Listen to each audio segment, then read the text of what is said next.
about Janavasabha Brahmā addresses the gods. Kinh Xà Ni Sa.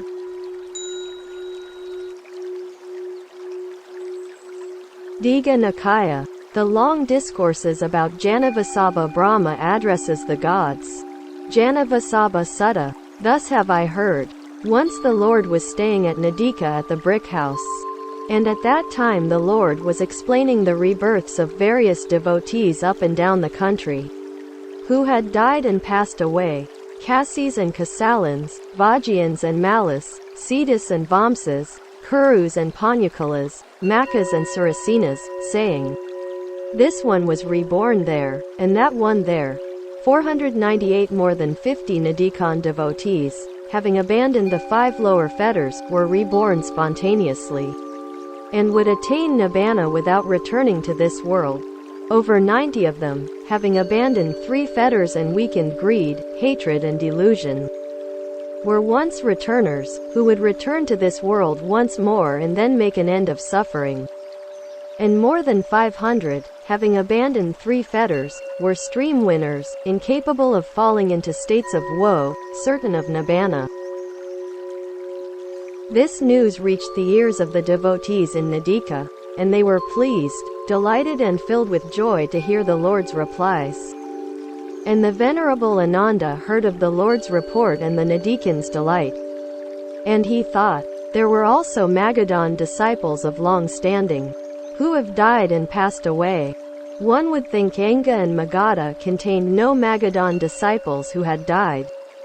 Yet they too were devoted to the Buddha, the Dhamma and the Sangha, and they observed the discipline perfectly. The Lord has not stated their destiny.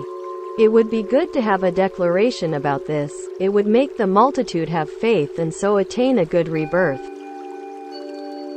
Now King Sanaya Bimbisara of Magadha was a righteous and lawful king, a friend of Brahmins, householders, town and country dwellers, so that his fame is spread abroad. That righteous king of ours is dear, who gave us so much happiness. Life was easy for us who dwelt under his righteous rule, and he was devoted to the Buddha, the Dhamma and the Sangha, and observed the discipline perfectly. Thus people say, King Bimbisara, who praised the Lord to his dying day, is dead. The Lord has not declared his destiny, and it would be good to have a declaration. Besides, it was in Magadha that the Lord gained his enlightenment. Since the Lord gained his enlightenment in Magadha, why does he not declare the destinies of those who have died there? For the Lord not to make such a declaration would cause unhappiness to the Magadhans. Such being the case, why does not the Lord make such a declaration? And after thus reflecting in solitude on behalf of the Magadhan devotees, the Venerable Ananda rose at the crack of dawn, went to the Lord and saluted him. Then, sitting down to one side, he said, Lord, I have heard what has been declared concerning the inhabitants of Nadika. As verse 1 to 2, these were all devoted to the Buddha, the Dhamma and the Sangha, and they observed the discipline perfectly. The Lord has not stated their destiny as verse 4. Why does not the Lord make such a declaration? Then, having thus spoken to the Lord on behalf of the Magadhan devotees, he rose from his seat, saluted the Lord, passed him by to the right, and departed. As soon as Ananda had gone, the Lord took his robe and bowl and went into Nadika for alms. Later, on his return, after his meal, he went to the brick house and, having washed his feet, he went in and, having thought over, considered, and given his whole mind to the question of the Magadhan devotees, he sat down on the prepared seat, saying, I shall know their destiny and future lot, whatever it is. And then he perceived the destiny and fate of each one of them. And in the evening, emerging from meditative seclusion, the Lord came out of the brick house and sat down on the prepared seat in the shade of his lodging. Then the Venerable Ananda came to the Lord, saluted him, sat down to one side, and said, Lord, the Lord's countenance looks bright and shining, showing that the Lord's mind is at ease.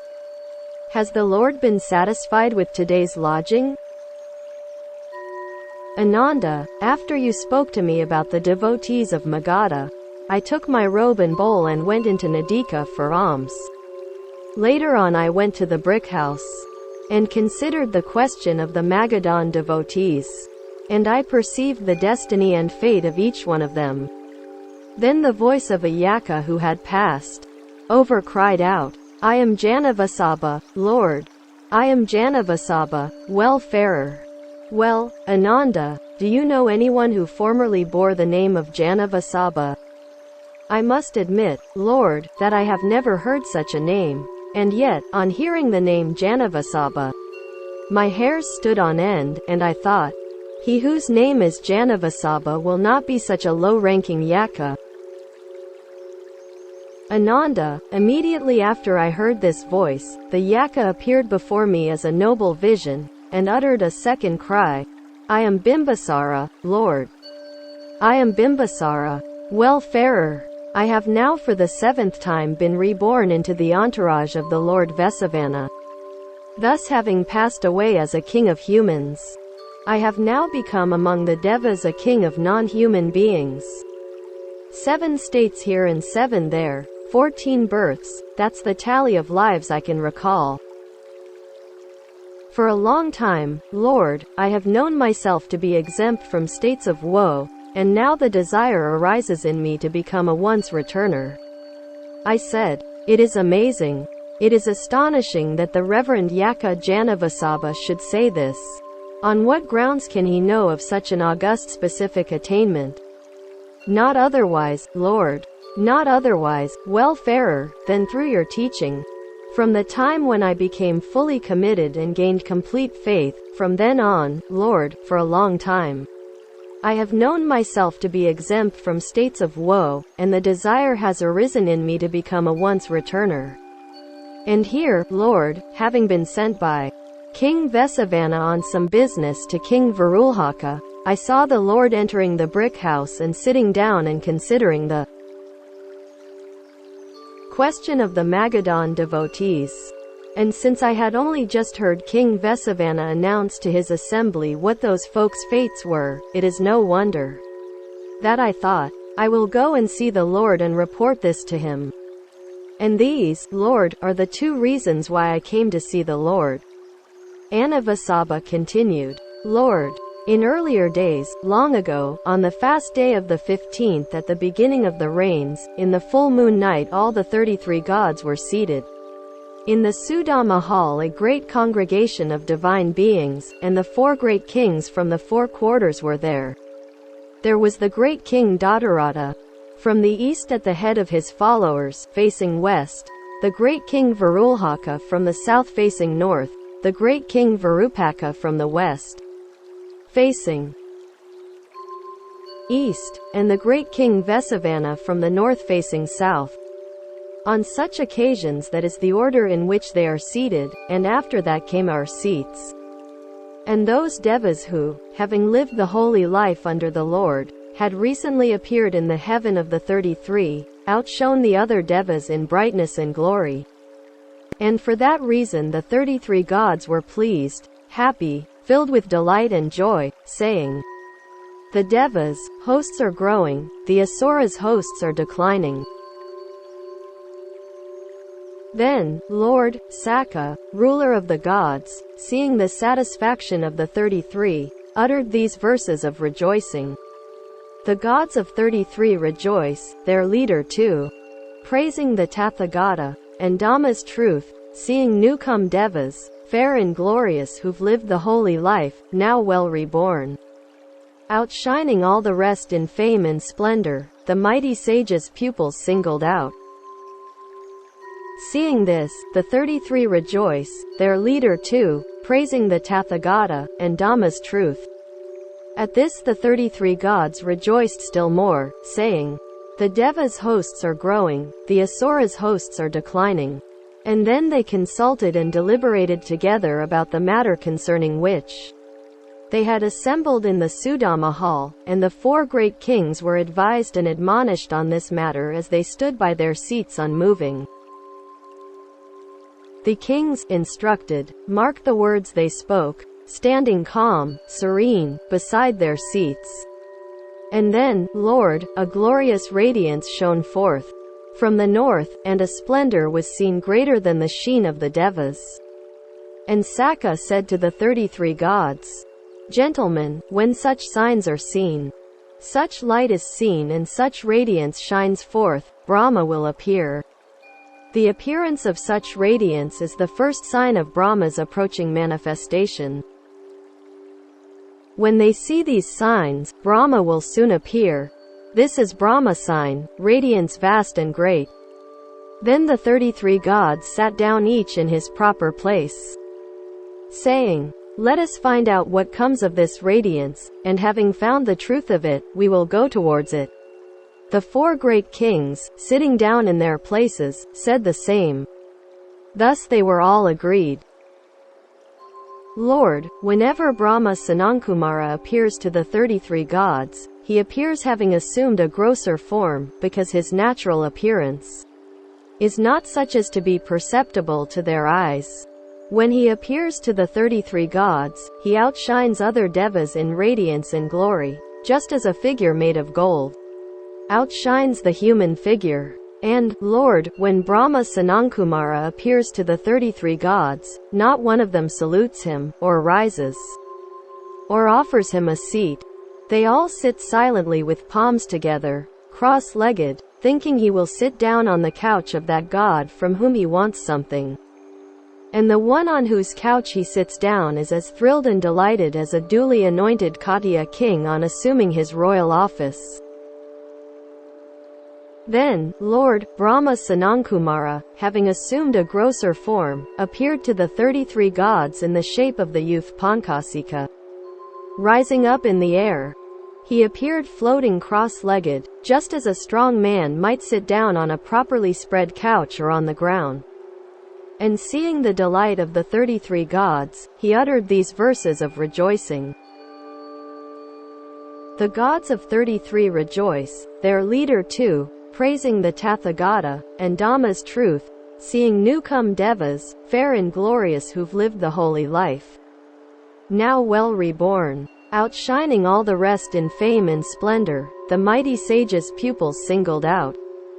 Seeing this, the 33 rejoice, their leader too, praising the Tathagata, and Dhamma's truth.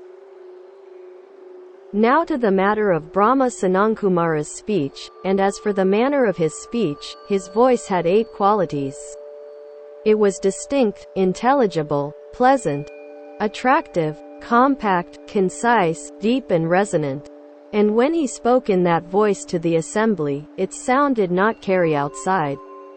Whoever has such a voice, as that is said to have the voice of Brahma, and Brahma Sanankumara, multiplying his shape by 33, sat down cross-legged on each individual couch of the 33, and said, What do my lords the 33 think?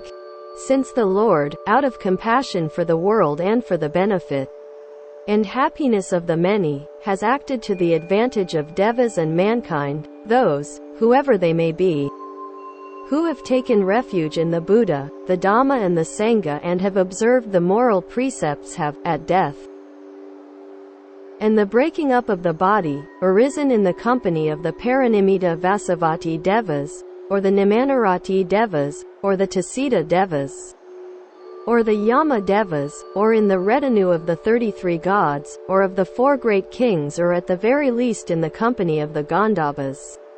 This was the burden of Brahma Sanankumara's speech. And every one of the gods he spoke to thought, He is sitting on my couch, he is speaking to me alone. All the forms assumed with one voice speak, and having spoken, all at once are silent. And so the 33, their leader too, each thinks, He speaks to me alone. Then Brahma Sanankumara assumed a single form, then he sat down on the couch of Sakka and said, What do my lords the 33 think? This Lord, the Arahant Supreme Buddha, has known and seen the 4 roads to power, and how to develop, perfect and practice them. What for? Here a monk develops concentration of intention accompanied by effort of will, concentration of energy, concentration of consciousness and concentration of investigation accompanied by effort of will. These are the four roads to power. And whatever ascetics or Brahmins have in the past realized such powers in different ways, they have all developed and strongly practiced these four ways, and the same applies to all who may in the future, or who do now realize such powers. Do my lords the 33 observe such powers in me? Yes, Brahma. Well, I too have developed and strongly practiced these four ways. This was the burden of Brahma Sanankumara's speech. He went on, what do my lords of the 33 think? There are three gateways to the bliss proclaimed by the Lord who knows and sees. What are they? In the first place, someone dwells in association with sense desires, with unwholesome conditions. At some time he hears the Aryan Dhamma, he pays close attention and practices in conformity with it. By so doing he comes to live dissociated from such sense desires and unwholesome conditions. As a result of this dissociation, pleasant feeling arises, and what is more, gladness. Just as pleasure might give birth to rejoicing, so from pleasant feeling, he experiences gladness. In the second place, there is someone in whom the gross tendencies of body, speech and thought are not allayed. At some time he hears the Aryan Dhamma, and his gross tendencies of body, speech and thought are allayed. As a result of this allaying, pleasant feeling arises, and what is more, gladness. In the third place, there is someone who really does not know what is right and what is wrong, what is blameworthy and what is not, what is to be practiced and what is not, what is base and what is noble, and what is foul, fair or mixed in quality. At some time he hears the Aryan Dhamma, he pays dose attention and practices in conformity with it. As a result, he comes to know in reality what is right and wrong, what is blameworthy and what is not, what is to be practiced and what is not, what is base and what is noble, and what is foul, fair or mixed in quality. In him who knows and sees thus, ignorance is dispelled and knowledge arises. With the waning of ignorance and the arising of knowledge, pleasant feeling arises, and what is more, gladness. Just as pleasure might give birth to rejoicing, so from pleasant feeling he experiences gladness. These are the three gateways to the bliss proclaimed by the Lord who knows and sees. This was the burden of Brahma Sanankumara's speech. He went on, what do my lords of the 33 think? How well has the Lord Buddha who knows and sees pointed out the four foundations of mindfulness for the attainment of that which is good. What are they? Here a monk abides contemplating the body as body, earnestly, clearly aware, mindful and having put away all hankering and fretting for the world. As he thus dwells contemplating his own body as body, he becomes perfectly concentrated and perfectly serene. Being thus calm and serene, he gains knowledge and vision externally of the bodies of others.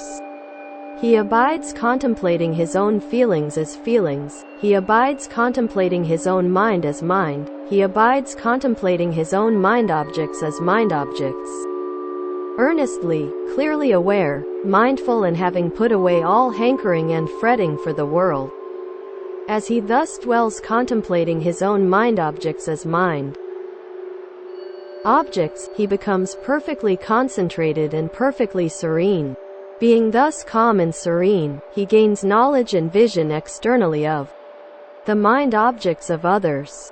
These are the four foundations of mindfulness well pointed out by the Lord Buddha who knows and sees, for the attainment of that which is good. This was the burden of Brahma Sanankumara's speech.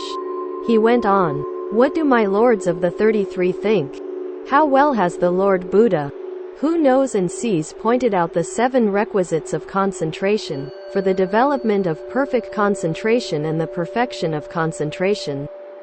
What are they? They are right view, right thought, right speech, right action, right livelihood, right effort, right mindfulness. That one-pointedness of mind that is produced by these 7 factors is called the Aryan right concentration with its bases and requisites. From right view arises right thought. From right thought arises right speech. From right speech arises right action. From right action arises right livelihood. From right livelihood arises right effort. From right effort arises right mindfulness. From right mindfulness arises right concentration. From right concentration arises right knowledge. From right knowledge arises right liberation. If anyone truthfully declaring, well proclaimed by the Lord is the Dhamma, visible here and now, timeless, inviting inspection, leading onward, to be comprehended by the wise each one for himself, were to say, open are the doors of the deathless, he would be speaking in accordance with the highest truth. For indeed, my lords, the Dhamma is well proclaimed by the Lord, visible here and now, timeless, inviting inspection, leading onward, to be comprehended by the wise, each one for him or herself, and, 2, the doors to the deathless are open. Those who have unshakable faith in the Buddha, the Dhamma and the Sangha, and are endowed with the virtues pleasing to the noble ones. Those beings who have arisen here on account of their Dhamma training, amounting to more than 2,400 Magadhan followers who have passed over, have by the destruction of 3 fetters become stream winners, incapable of falling into states of woe and certain of enlightenment. And indeed there are once returners here too. But of that other race indeed of greater merit still, my mind can make no reckoning at all, for fear that I should speak untruth. This was the burden of Brahma Sanankumara's speech, and in connection with this the great King Vesavana reflected in his mind, it is marvelous, it is wonderful, that such a glorious teacher should arise, that there should be such a glorious proclamation of Dhamma, and that such glorious paths to the sublime should be made known. Then Brahma Sanankumara, reading King Vesavana's mind, said to him, what do you think, King Vesavana? There has been such a glorious teacher in the past, and such a proclamation, and such paths made known, and there will be again in the future. Such was the burden of what Brahma Sanankumara proclaimed to the 33 gods. And the great King Vesavana, having heard and received it in person, related it to his followers. And the Yaka Janavasabha, having heard it himself, related it to the Lord. And the Lord, having heard it himself and also come to know it by his own super-knowledge, related it to the Venerable Ananda, who in turn related it to the monks and nuns, the male and female lay followers. And so the holy life waxed mighty and prospered and spread widely as it was proclaimed among mankind.